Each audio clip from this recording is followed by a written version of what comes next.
There's a quiet assumption people make in today's world. If someone isn't visible, they must be insecure. If they're not posting their face, their life, their achievements, something must be missing.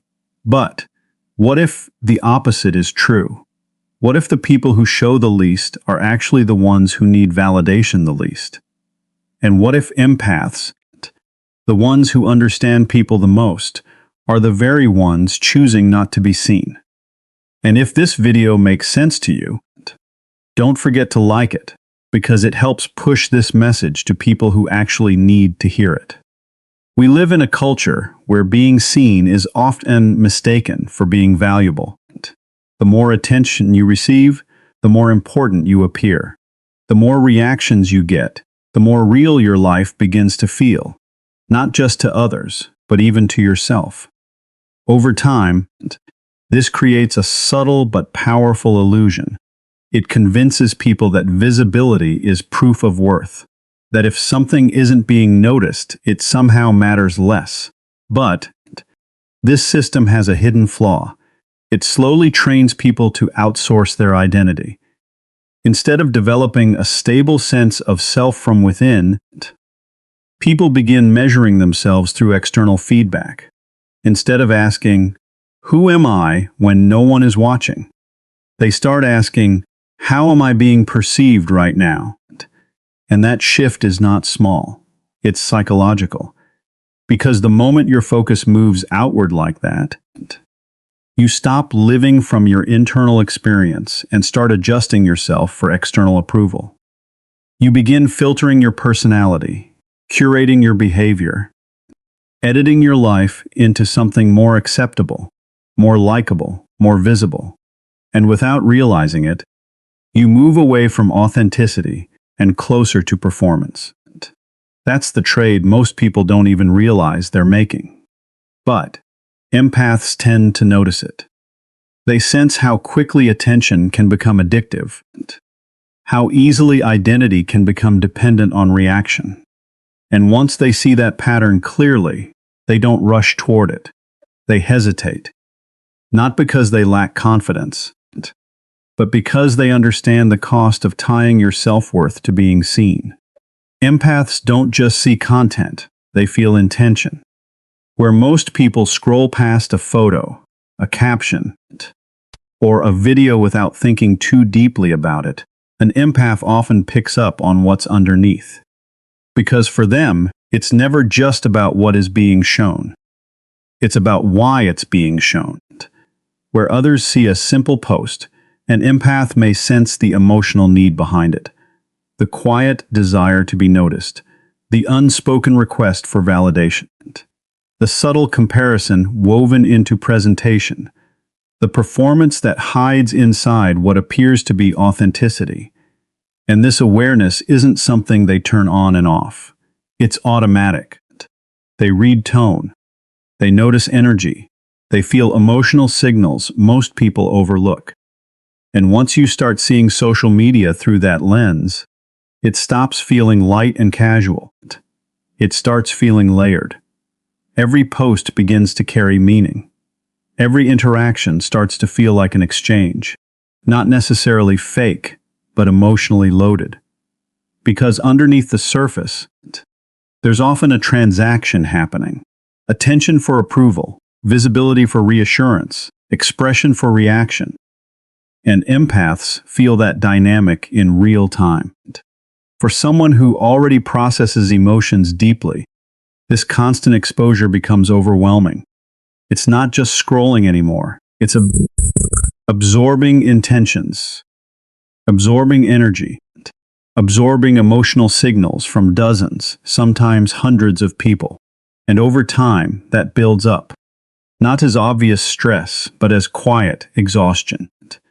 The kind that doesn't come from doing too much, but from feeling too much too often without pause. Here's what most people don't realize. For an empath, visibility isn't neutral. It's not just posting or being seen in a simple, harmless way. Because the moment you become visible, you also become interpretable. And being interpreted is never clean. It's filtered through other people's minds, their insecurities, their experiences, their assumptions, their mood, which means every time something is shared, it doesn't stay pure. It enters multiple psychological spaces at once. It becomes part of someone's comparison, someone's jealousy, someone's silent judgment, someone's projection, someone's misunderstanding. And most people don't think about this. They post and move on. But empaths don't experience it that way. They feel the weight of those unseen reactions, not individually, but collectively. It's like an invisible pressure, not loud enough to notice instantly, but strong enough to drain you over time. And this is where people get it wrong. They assume empaths avoid visibility because they're insecure. But it's not about weakness, it's about awareness. Empaths understand something others overlook. That attention is not always light, and being seen is not always safe emotionally. So instead of asking, why don't they post more? A better question is, how much are they consciously choosing not to absorb? Because sometimes not showing yourself isn't about hiding. It's about protecting your mental and emotional space from becoming overcrowded with other people's perceptions. Most people build an image, not necessarily fake, but carefully shaped, adjusted, curated, designed to be seen in a certain way. Empaths, on the other hand, tend to move differently.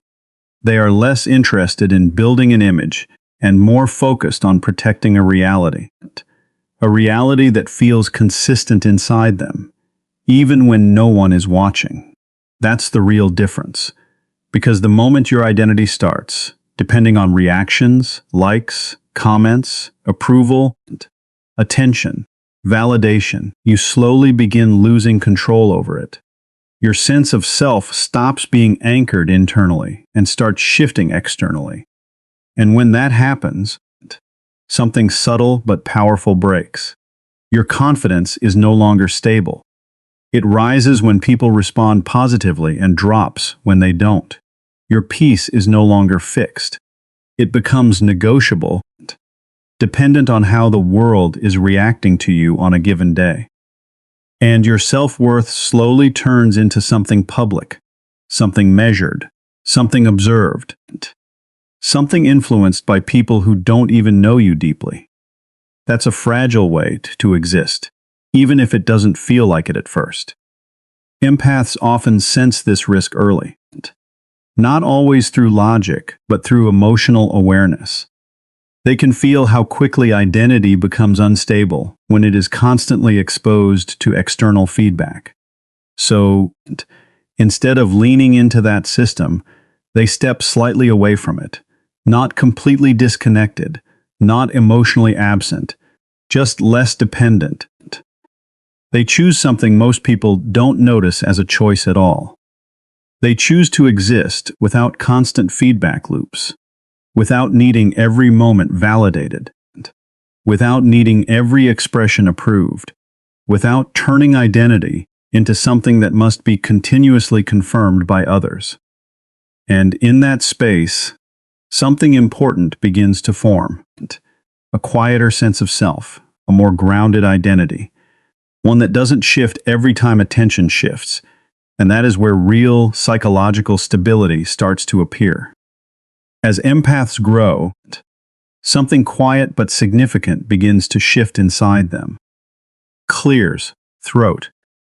It doesn't usually happen suddenly. It happens through experience, reflection, and emotional learning over time. And because of that, they don't become distant from people. They become selective with access. There's a difference. Distant means disconnected. Selective means intentional. They start realizing something most people rarely pause to consider. Not everything meaningful needs exposure. Some moments lose their depth when they are turned into content. Some emotions lose their purity when they are turned into performance. Some experiences become less real when they are constantly observed instead of lived. And slowly, a deeper understanding forms. Not everything real needs an audience. Some things are complete in themselves. They don't need validation, documentation, or external confirmation to matter. And perhaps the most important realization of all, not everything sacred survives being seen too often. Because the more something is exposed to outside interpretation, the more it becomes shaped by opinions, assumptions, and projections. And empaths feel that shift very clearly. So, instead of overexposing their lives, they begin to pull back. Not from people, not from connection, not from relationships, but from unnecessary access. They start deciding what belongs in the private space of experience, and what, if anything, belongs in the public space of perception. This isn't isolation, it's refinement. A way of filtering what deserves attention from others, and what deserves to remain untouched, unedited, and fully experienced. And over time, this becomes a form of emotional intelligence, because they begin to understand that privacy is not emptiness, it is protection. Protection of peace, protection of meaning, protection of experiences that lose something the moment they are turned into performance. So, when empaths become more private as they grow, it's not because they are pulling away from life, it's because they are choosing to keep certain parts of life intact. Privacy is often misunderstood in today's world, because in a culture built on visibility, anything less than constant exposure is quickly judged. People tend to label it in simple terms: insecurity, avoidance, hiding, emotional withdrawal. But those labels usually miss the deeper psychology behind it. For empaths especially, privacy is not about running away from the world. It's about taking control of their relationship with it, because they understand something most people overlook. The moment you become visible, you are no longer just seen, you are interpreted. And interpretation is never neutral. People don't just see you as you are. They see you through their own lens, their experiences, their assumptions, their emotions, their comparisons, their projections. And that means part of you stops belonging only to you. This is where privacy becomes important, not as a defense mechanism, but as a conscious decision. It becomes the ability to decide three crucial things: who gets to see you, how they get to perceive you, and how much of your inner world they are allowed to access and interpret. That level of control changes everything, because instead of being constantly open to interpretation from everyone, you start choosing where your energy, identity, and presence are placed. And that's not fear, it's awareness. It's not avoidance, it's discernment. It's not hiding, it's psychological maturity. Empaths often arrive at this understanding through experience. They realize that unlimited access doesn't create deeper connection. It often creates distortion. So, they begin to value selective visibility, not because they want to disappear, but because they want to remain intact. And in that choice, privacy stops being something defensive. It becomes something intelligent, a quiet decision to protect the parts of yourself that lose clarity when exposed too often to the world's interpretations. There's something most people rarely stop to think about. Not everyone who observes you is doing it with good intent. In a world where visibility is constant, observation becomes automatic. But intention behind that observation varies deeply. Some people don't watch you to understand you. They watch to compare themselves with you. Others are not observing to connect. They are observing to compete quietly. And some are not even interested in your story at all. They are looking for cracks, weaknesses, inconsistencies, subtle things they can use, judge, or mentally store. And this is the part most people ignore until experience teaches it to them directly. Empaths, however, tend to feel this layer more intensely, not because they are paranoid, but because they are perceptive. They pick up on emotional undercurrents that others often overlook. And over time, through real experiences, not theories, they begin to learn a difficult truth about visibility, especially after moments like betrayal, after being deeply misunderstood, after trusting the wrong people emotionally, after realizing that openness doesn't always return in the same form it was given. Something inside them changes. They stop treating visibility as something casual. What once felt natural, sharing, expressing, being open, starts to feel more deliberate, more calculated, more aware. And slowly, visibility stops feeling like expression and starts feeling like exposure. Because exposure means more than just being seen. It means being available to interpretation without control over how that interpretation unfolds. And once an empath understands that difference, their behavior shifts. They don't disappear, they don't isolate, but they become far more conscious of what they reveal, when they reveal it, and to whom. Because they understand that not all attention is safe attention, and not all visibility leads to connection. Sometimes it leads to distortion, and that realization changes how they move through the world.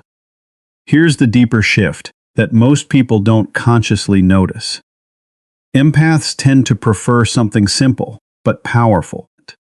They choose experiencing life over displaying it. While much of modern behavior is shaped around being seen, recorded, and validated through external feedback, empaths often operate from a completely different internal priority. Because in most situations, the question people ask has slowly changed over time. Instead of being fully present in a moment, many people now unconsciously think, how will this look? How will it appear on social media? How will others perceive it? How will it be interpreted once it's shared? But empaths naturally lean toward a different question entirely. How does this feel? And that small shift in focus changes everything about how they experience life. Because feeling requires full presence, and presence demands undivided attention. The moment you start documenting life for external consumption, something subtle begins to happen. You are still physically there, but mentally, a part of you steps outside the moment. A part of you starts observing instead of fully living. You begin framing the experience instead of fully dissolving into it. And empaths are often sensitive to this internal split.